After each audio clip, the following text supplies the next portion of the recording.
how to add another account in WhatsApp. Hello everybody, welcome back to my channel. This is me Vipin Westnath, and today I'll guide you on how you can add another account on WhatsApp on Android.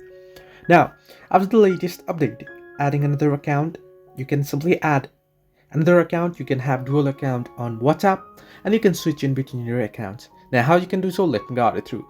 First thing first, you'll have to add your account. In order to add account, you want to simply open up WhatsApp.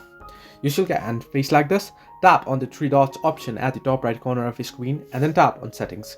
Once you tap on settings, you should be able to see the very first option that says account. You want to tap on account option, and here somewhere you should be able to get the option that says add account. You can see there on screen. Tap on add account and tap on add account again, and then it'll ask you for your phone number, and then it'll ask you to verify your code. You want to simply go ahead and verify your phone number, and then you'll be able to log into account. So this way you can add another account in WhatsApp, and then you'll be able to switch in between your accounts easily.